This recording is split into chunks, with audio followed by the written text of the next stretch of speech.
Well, hello again, Ruby, Sigrid and Agnes. Well, today, as I promised, Sophie helps her dad out, and we'll find out why in a minute. Here's a picture of Sophie today. She's in the garden as usual. She likes to be outside, doesn't she, playing with all the different wildlife that she can find in the garden. And today, it must be sunny because she's wearing a pair of sunglasses. Sophie was walking round the garden, wearing a pair of her mother's very old sunglasses. They were very dark glasses with a white frame. And they made Sophie look a little bit like a panda. I don't know what you think, does she look like a panda? Potentially she does. They made pink flowers look red when she looked through the glasses. They made yellow flowers look golden. And cabbages, which are normally green, looked rather blue. Sophie walked along the path that ran along the front of the house and peered in through the dining room window. Inside, everything looked very dark indeed because she was wearing the sunglasses. The dining room table, the chairs, the dresser with its rows of plates, the woodblock floor, usually the colour of milk chocolate, had turned to sort of plain chocolate, very dark. But whatever in the world was that long shadowy thing lying on the floor? "Help!" shouted Sophie. "It's a dead body!" And she galloped off down the path and through the back door and into the kitchen. "Mum!" she cried. "There's a dead body on the dining room floor." "A dead body?" said her mother, busy stirring something on the stove in a pan. "I hope not, Sophie, but you're right. There is a body on the dining room floor." "Who?" said Sophie in a strangled voice. Her mother turned from the cooker. "Goodness me," she said. "You look like a panda, Sophie. Take those things off. No wonder you couldn't recognise your own father." In the dining room, Sophie's father lay flat on the hard woodblock floor, his arms by his side, and he stared gloomily up to the ceiling. Sophie peeped round the door. "Daddy," she said. "Yes." "Are you all right?" "No." "What's the matter?" "My back hurts." And there he is, laid on the floor, feeling very sorry for himself with his poorly back. "Well, I'm not surprised," said Sophie. "Lying on that hard old floor, if you wanted to have a rest, why didn't you go to bed?" Sophie's father sighed. "It's not because I'm lying on the floor that my back hurts," he said. "It's because my back hurts that I'm lying on the floor." "Oh," said Sophie. She walked across the room and stood feet apart, hands on hips, staring down at her father's upturned face with a worried frown on her own. "What have you done to your back?" she said. "I don't know," said her father in a grumpy voice. "All I did was bend down to pick up a newspaper and something in my back went click. And it hurt." It certainly did. "Does it now?" "It's okay as long as I keep still and flat like this. It's the best thing to do, they say, but it's pretty boring." Sophie lay down beside her father with her arms by her sides and stared thoughtfully at the ceiling. "Would you like to play a game?" she said. "Not if there's any moving in it at all." "No," said Sophie, "we can play I Spy. You only need to move your eyes." "That won't hurt your back. Playing I Spy will take your mind off it." "Oh, all right," said her father. "You start." He doesn't sound very enthusiastic, does he? "I spy," said Sophie, "with my little eye something beginning with S." Sophie's father swiveled his eyes round the room, couldn't move his back. There was a row of saucers on the top of the dresser. That's a sort of cupboard, in case you're wondering.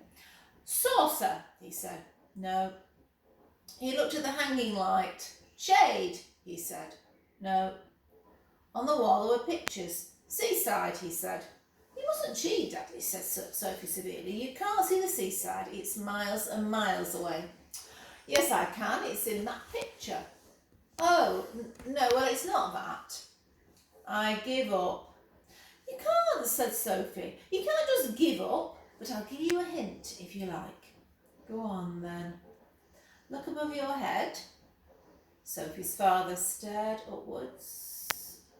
All I can see is the ceiling, he said. I knew you'd get it, said Sophie, if you kept trying. Actually, Sophie, said her father, ceiling begins with a curve. It's curly curve, E-I-L-I-N-G. Bit of a long word, but there we go. Ceiling. Oh, how silly of it, says Sophie. Well, it doesn't count then, so it's my turn again. Half an hour later, Sophie's mother came in. Oh, I see you're being looked after, she said. Perhaps you'll be a nurse when you grow up, Sophie. You know I'm going to be a lady farmer, said Sophie. Go on, Daddy, it's your turn. What are you playing, said her mother. We're playing I Spy, said Sophie. I'm winning. I think you've won, said her father. We've spied every single thing in the room. Why don't you run out in the garden now? Oh no, said Sophie. It's much more fun playing with you. I know lots more games. I'll just go off and get some things. So she did. Sophie's mother smiled. Poor old chap, she said to Sophie's father. You're a prisoner and you can't escape. I don't know how much more play I can stand, said Sophie's father. You'll just have to take it all lying down, said Sophie's mother. The longer you stay there, the better. And she went out just as Sophie returned with her arms full.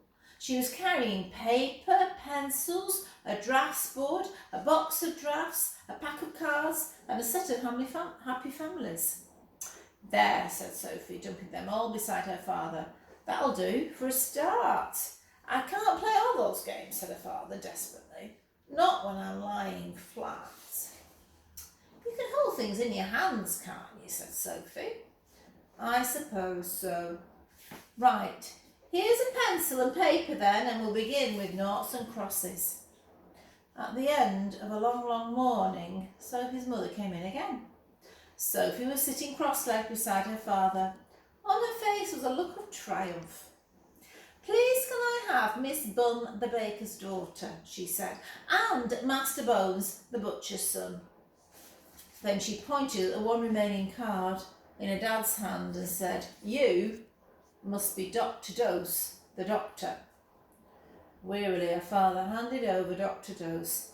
His face wore a look of great suffering. Is it your back? Sophie's mother said. Is it worse? Sophie's father moved his head from side to side on the floor. No, he said, I haven't had time to think about it. We've had loads of games, Sophie said. I won nearly all of them. I think she possibly tired her father out, don't you? Well, go and wash your hands for lunch, Sophie, her mother said. And when Sophie had gone out, how are you going to manage? How can you eat down there, dear? The doctor should be here soon. Hadn't you better stay there till he comes? I am not staying 1 minute longer, said Sophie's father. So very carefully, he levered himself up to his feet and very gingerly he took a couple of steps towards the door. Surprisingly, he said, it does feel better. I told you, Daddy, said Sophie coming back. I told you playing games would take your mind off it. In the middle of lunch, the doorbell rang. Sophie answered it. It was the doctor. Hello, she said. Is your name Dose? Dose? Said the doctor. No, it's MacDonald. Oh, said Sophie. Well, come in anyway. What's this I hear? Said the doctor, coming into the dining room. Trouble in this happy family? Done your back in, have you? It feels a lot better now, said Sophie's father.